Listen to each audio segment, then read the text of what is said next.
क्या तुम्हें ये पता है कि एक डेविल फ्रूट दूसरे डेविल फ्रूट को खा सकता है? और लूफी का गियर 6 क्या होने वाला है? और स्ट्रॉ हैट्स ने ही पॉनेग्लिफ वन पीस वर्ल्ड में छोड़े थे। तो ऐसी ही कुछ क्रेजी फैन थ्योरीज हैं जो मैं तुम्हें बताने वाला हूँ। जैसे कि हम सबको पता है कि जोरो हमेशा अपना रास्ता भूल जाता है, लेकिन इस थ्योरी का कहना यह है कि जोरो लाफ्टेल की डायरेक्शन में जाता है जिधर वन पीस है। तो इसका मतलब ये हुआ कि जोरो लाफ्टेल का एक इटरनल लॉक पोज है, जो कि काफी क्रेजी थ्योरी है। जोरो के बारे में एक और थ्योरी ये है कि उसके पास कॉन्करर्स हाकी नहीं है, बट एनमा के पास कॉन्करर्स हाकी है और जोरो उसे बस कंट्रोल करता है। लेकिन एनमा के पास हाकी आई किधर से? शायद तुम्हें याद होगा कि हर एक कर्स्ड कटाना या फिर एक स्पेशल कटाना की अपनी एक पर्सनैलिटी होती है या फिर विल पावर होती है। तो शायद हो सकता है कि जोरो एनमा की ही पावर्स को कंट्रोल करता हो। जोरो और सांजी को हमने हमेशा लड़ते देखा है, लेकिन इस थ्योरी के हिसाब से इन दोनों ने एक टीम बना रखी है और ये स्ट्रॉ हैट्स को बिट्रे करेंगे। और ये शायद लड़ते भी इसीलिए हैं ताकि इन पर कोई शक ना करे। बट मुझे नहीं लगता कि ओडा सेंसे ने ऐसा कुछ सोचा होगा। लेकिन अगर ये थ्योरी सच हो जाए तो क्या ही प्लॉट ट्विस्ट देखने को मिलेगा। अगली थ्योरी ब्लैक बियर्ड और लॉ के बारे में बताती है, लेकिन ये एक स्पॉइलर है, तो जिन्होंने मांगा नहीं पड़ी वो अपने रिस्क पर देखना। चैप्टर 1079 में ब्लैक बियर्ड की शिप भी एगहेड पर दिखाई गई और चैप्टर 1081 में बेपो रंबल बॉल का यूज करके अपने सुलोंग फॉर्म में आता है और लॉ को लेकर पानी में कूद जाता है। मैं ज्यादा डिटेल्स में तो नहीं जाऊंगा, बट इस थ्योरी के हिसाब से लॉ ब्लैक बियर्ड की शिप लेकर भाग जाता है और वही शिप एगहेड के पास दिखाई जाती है।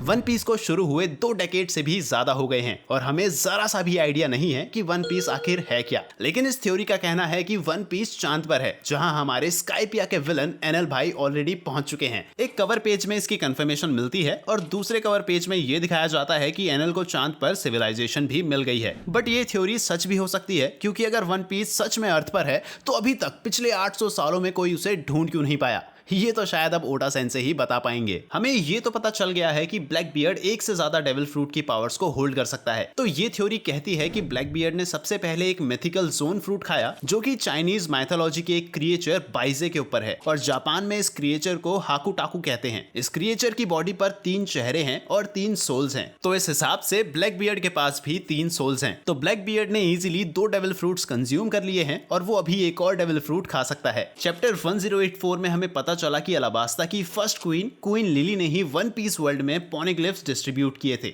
लेकिन ये काम उसने किया कैसे? जितना हमने एनीमे में देखा है उस हिसाब से पॉनेग्लिफ का साइज तो बहुत बड़ा है और लिली ने ऐसे 30 पॉनेग्लिफ डिस्ट्रीब्यूट करे थे और वर्ल्ड गवर्नमेंट को पता भी नहीं चला। और ये काम कोई नॉर्मल इंसान तो नहीं कर सकता। तो इस थ्योरी के हिसाब से क्वीन लिली के पास कोमा के डेविल फ्रूट की पावर थी, जिसकी मदद से उसने सेफली हर एक पॉनेग्लिफ को वन पीस वर्ल्ड में डिस्ट्रीब्यूट किया। नेक्स्ट थ्योरी का कहना है कि जुनिशा और लिली दोनों एक ही हैं। हमें ये तो पता है कि जुनिशा को पनिशमेंट मिली है अपनी एक गलती की वजह से जो उसने 800 साल पहले की थी। अब इस थ्योरी के हिसाब से लिली ने एक डेविल फ्रूट की मदद से खुद को हाथी में ट्रांसफॉर्म किया और जॉय बॉय को बिट्रे करने की कोशिश करी, ताकि वो बाकी 20 किंगडम्स के साथ मिलकर एंशिएंट किंगडम को हरा सके। और शायद इसी वजह से उसने अपने नाम में लगे डी को भी छुपाया था। जैसे नेफरतारी फैमिली डी क्लैन से बिलोंग करती है, वैसे ही हो सकता है कि कोजुकी क्लैन भी डी क्लैन का हिस्सा हो, क्योंकि लूफी, मोमोनोसके, ओडिन और रॉजर इन सभी के पास वॉइस ऑफ ऑल थिंग्स की एबिलिटी है। प्लस मोमोनोस्के के अलावा सभी के पास कॉन्करर्स हाकी भी है। तो इन फ्यूचर आई गेस मोमोनोस्के के पास भी कॉन्करर्स हाकी हो सकती है और ये एबिलिटी शायद डी क्लैन के मेंबर्स को ही मिलती हो, specially voice of all things की एबिलिटी। और शायद वर्ल्ड गवर्नमेंट से बचने के लिए ही कोजुकी क्लैन ने अपने नाम में लगे डी को छुपाया हो। हमें ये तो पता है कि वेगापंक किसी भी ऑब्जेक्ट को डेविल फ्रूट खिला सकता है, जैसे कि वो कटाना जो स्पंदम के पास थी और वो हाथी में बदल जाती थी, और वैसे ही वो बंदूक जो डॉग में बदल जाती थी। तो अगर कोई ऑब्जेक्ट एक डेविल फ्रूट को खा सकता है, तो क्या एक डेविल फ्रूट दूसरे डेविल फ्रूट को खा सकता है? और अगर ये सच में हो सकता है तो इसका मतलब ये हुआ कि एक डेविल फ्रूट में 2 पावर्स होंगी, जो कि काफी क्रेजी है। बट अब बात करते हैं टॉप 4 थ्योरीज के बारे में, जिसमें चौथी थ्योरी उसोप के बारे में है। वन पीस के एंड में उसोप या तो ब्लैक बियर्ड से या फिर वर्ल्ड गवर्नमेंट से फाइट करते वक्त मर जाएगा और उसका ब्रेव वॉरियर वाला सपना भी पूरा होगा। लेकिन ये लूफी के लिए एक ट्रिगर पॉइंट होगा, जिसकी वजह से वो अपना फुल पोटेंशियल अचीव करेगा और वर्ल्ड गवर्नमेंट को या फिर ब्लैक बियर्ड को डिफीट कर देगा। अभी हमने गियर 5 देखा, बट ये लूफी की फाइनल फॉर्म नहीं है। जिस तरह के ओपोनेंट्स लूफी फेस करने वाला है, उसके लिए लूफी को थोड़ा और पावर अप देना पड़ेगा। लूफी अपने गियर 6 में टाइम और स्पेस को भी स्ट्रेच कर सकता है। अब लूफी का फ्रूट एक गॉड फ्रूट है, तो ऐसा करना पॉसिबल भी हो सकता है। और बहुत सारी ऐसी थ्योरीज भी हैं जिसमें लूफी पास्ट में ट्रेवल करता है और अभी लूफी एगहेड आइलैंड में है, वो भी वेगापंक के साथ, जिसको हर एक डेविल फ्रूट की नॉलेज है। तो शायद वेगापंक की मदद से लूफी गियर 6 तक जा सके एंड स्पेस और टाइम को स्ट्रेच कर सके। बट ये बात तो हमें एगहेड एगहेड के फाइनल बैटल तक पता चल जाएगी। और अगर लूफी सच में टाइम और स्पेस को स्ट्रेच कर पाया तो ये थ्योरी भी सच हो जाएगी कि स्ट्रॉ हैट्स ने ही पॉनिग्लिफ वन पीस वर्ल्ड में छोड़े थे और क्वीन लिली ने उन्हें डिस्ट्रीब्यूट किया था। थ्योरी नंबर 1 ये है कि लूफी और शैंक्स दोनों एक अलायंस फॉर्म करेंगे। एगहेड आर्क शायद जल्दी ही खत्म होने वाली है और हमें ये तो पता है कि एगहेड के बाद स्ट्रॉ हैट्स एल्बाफ जाएंगे जो कि शैंक्स की टेरिटरी है। लूफी के पास 3 रोड पॉनिग्लिफ्स हैं और चौथा वाला शैंक्स के पास है। जब लूफी और शैंक्स दोनों ही एल्बाफ में होंगे